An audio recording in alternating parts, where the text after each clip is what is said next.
Thank you very much, Viper, and welcome to the Wheel Hot Lap for round 16 here at Lake Maggiore in the Italian Alps.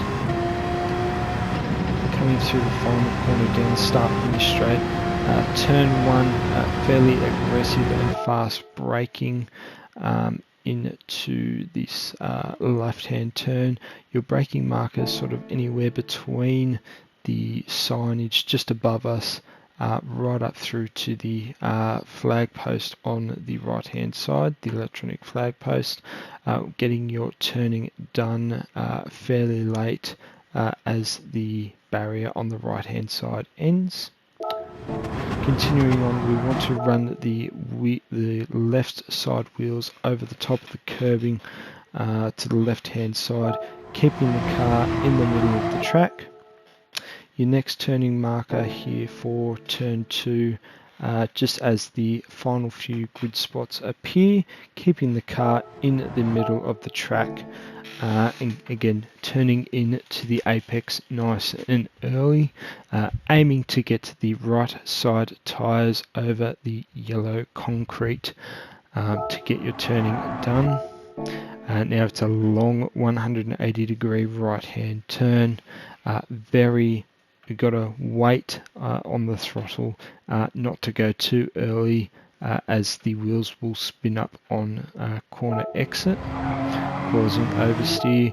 There is a slight subtle change of elevation, noticeable enough to cause some on throttle oversteer. Bringing the car nice and wide to the right hand side here. Turning marker here is just around where the white lines intersect on the road, into a very long and very fast left hand turn. No sort of braking input applied into the corner, just feathering the throttle, dancing it on the rear, keeping the car nice and close to the left hand side for turn 4. Turn 4 right turn, watching for the orange barriers on the right hand side to disappear from view. You'll start your braking into turn 4 there, dropping it down into a gear. Now at the apex here, we do want to run the right side tyres over the curbing. You can run it a little bit further to go over the orange curbing. In this instance, I do run them over the red and white curbing, which does not hamper my exit too much. Watching out for the exit of this turn with an elevation change as we come into throttle, so play with the throttle a little bit there just to manage any sort of wheel spin on the exit of the turn down this first straight.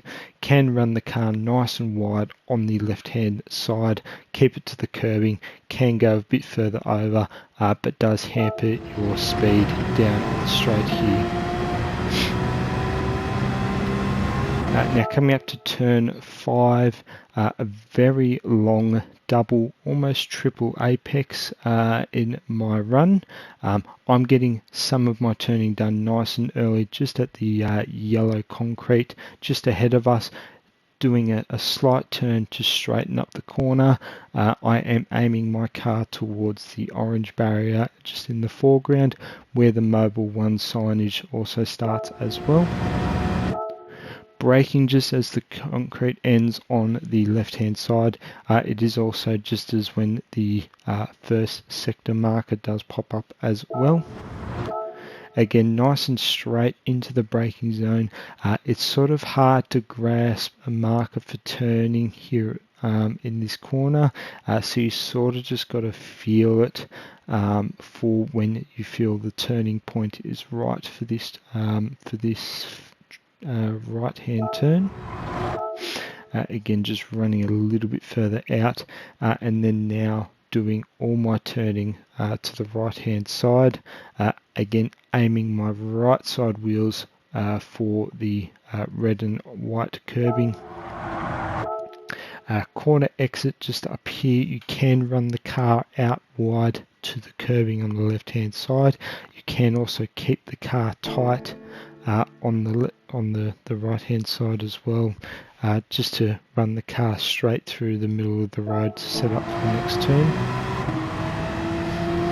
Over the crest here for turn 6, left side into a left right S section, a relatively fast S section, vitally important to get the exits correct and straighten up these turns as much as you can.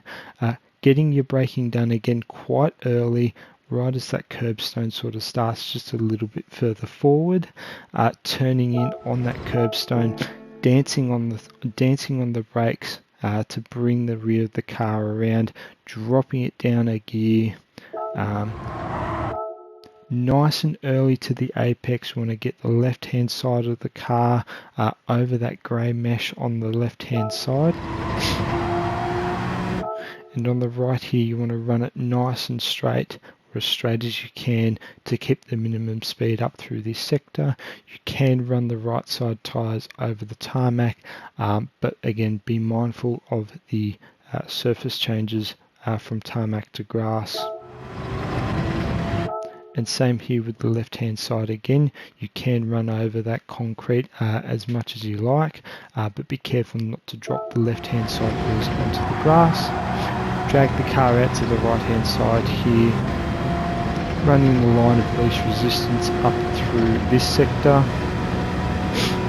Now coming up to probably one of the more famous corners of this track, you're doing a lot of your braking quite late and quite heavily as well, and anywhere between the flag marker on the left hand side right up through to the 50 and even to the edge of the barrier on the left hand side. Your turn-in marker is just a bit further up, sort of as the curbing ends on the left hand side. Again, quite a late apex this corner is. You carry quite a lot of speed with the degrees of banking involved with this track and with this turn. Aiming to get the right side tyres over the curbing, even onto the concrete as well, being careful not to cut too much as you will unsettle the car with the turning and with the grounding of the car. Up through here, again, line of least resistance, small cuts through the left and the right hand turn. The grass as well can help rotate a little bit, with the car also as well wanting to float and drag its way over to the left hand side onto the grey curbing. Your next turn here, anywhere between the marshal's post on the left hand side, there is also a spare post where the electronic flag board would be for another configuration on the left hand side. On the right hand side, you do have the scaffolding where the cameraman and track marshal is standing on the top there. As soon as any of those disappear, you sort of want to drag the car just as far as you can to the left hand side on the curbing. Again, getting your braking done nice and heavily and as straight as you can. Dropping the car down through to second gear in this instance, keeping the rear of the car nice and lively just to help rotate it around. The first turn here on the right is not as tight as the second section of this turn, so you can run quite fast into the corner and you can turn it quite a bit late. Again, aiming to keep the right hand side tyres over the grey mesh and over the curbing. Dragging the car out to the left hand side, a small gear change from second to third and then back into second as we bring the car around, braking as the curbing on the left hand side disappears, getting your turning done nice and early to straighten out the exit of this corner, running the left hand side wheels on the curbing. Your final turn here, getting your braking done nice and early and quite aggressively as well, whilst also being your turning marker just here as well. Getting your turning done nice and early, aiming for the curbing on the left hand side. You can cut that quite a bit just to help manage the car naturally sliding to the edge of the track on the right hand side. slide the car out nice and wide, follow the line up to the start finish line, and that is an incredibly fast lap of Lake Maggiore. Back to you, Viper.